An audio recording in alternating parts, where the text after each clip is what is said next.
샬롬 180일 성경 통독 94일 차입니다. 오늘 우리가 함께 읽을 말씀은 다니엘서 1장부터 4장까지의 말씀입니다. 다니엘의 이름의 뜻은 하나님이 나의 심판자 혹은 하나님이 심판하신다는 의미를 갖고 있습니다.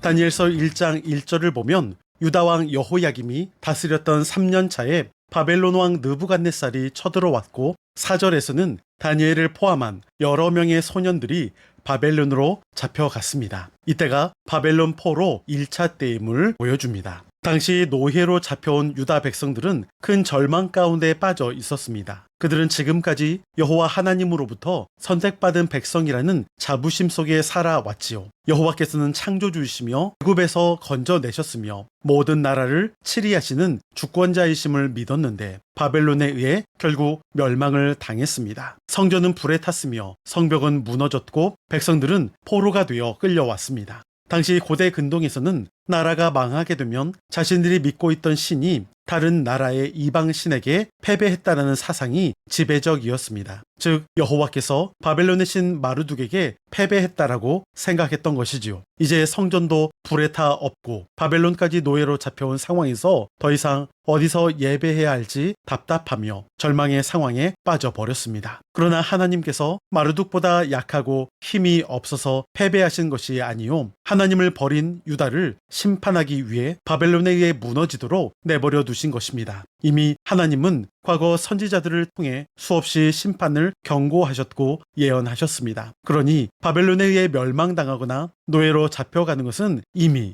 예언하신 바 그대로 성취되는 것뿐입니다. 오히려 하나님의 말씀대로 성취되는 것이기 때문에 여호와만이 진정 이 땅의 통치자요 주권자임을 알 수가 있습니다. 이제 하나님은 잡혀온 상황에서도 백성들을 내버려 두지 않으시고 지켜 보호해 주시는데 그 내용이 바로 다니엘서를 통해서 하나님의 사랑과 은혜 지켜주심을 확인할 수가 있습니다. 다니엘은 어렸을 때 나라가 망해서 먼 바벨론 땅의 포로로 잡혀간 인질의 한 명이었습니다. 하지만 다니엘과 세 친구들은 바벨론의 신앙과 섞이지 않기로 결단했습니다. 그래서 그들은 잠시 동안일 수는 있지만 왕이 주는 음식을 거부했습니다. 그것을 거부하고서도 괜찮을 수 있음을 보여주게 됩니다. 왕의 음식을 거부하는 것은 곧 왕의 명령을 거부하는 것입니다. 그러나 다니엘과 세 친구들은 자신들의 생명과 삶을 주관하는 것이 느부갓네살 왕이 아니라 하나님이심을 믿었고 하나님께서 자신들을 지키시고 보호하시며 인도해 가심을 믿었습니다.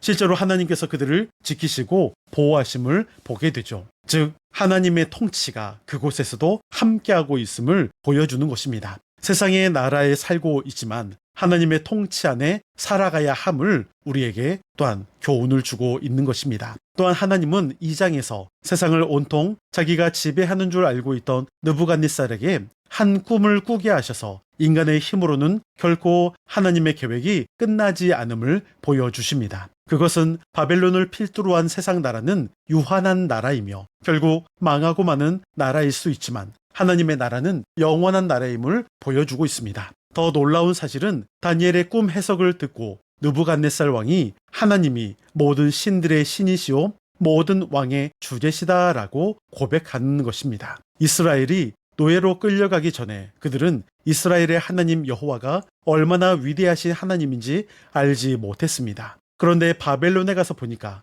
바벨론의 왕 느부갓네살이 자기들을 멸망하게 만든 위대하고 강하다 생각했던 그 왕이 다니엘과 사드락과 메삭과 아벳느고의 하나님을 찬양하면서 하나님의 위대하심을 고백하는 것을 보게 됩니다. 이것이 바로 엘리야를 통해 엘리사를 통해 또한 수없이 많은 선지자들을 통해 이스라엘에게 알게 하시려고 했던 것인데 바벨론의 느부갓네살이 오히려 이것을 고백하고 있는 것입니다. 물론 그렇다고 느부갓네살이 진짜 여호와를 믿었다는 기록은 없습니다. 이방의 왕인 느부갓네살이 여호와 하나님을 인정했다는 그 자체만으로도 하나님의 이름은 충분히 높임 받으셨던 것이죠. 다니엘서가 주는 또 하나의 교훈은 좌절에 빠진 이스라엘 백성들에게 하나님께서 역사의 주관자이심을 밝히 보여주는 것입니다. 하나님은 비록 유다를 망하게도 하셨지만 그 백성을 지켜 보호하시며 70년 이후에 다시 돌아오게 하실 것도 약속하셨습니다. 여호와 하나님께서 자신의 백성을 결코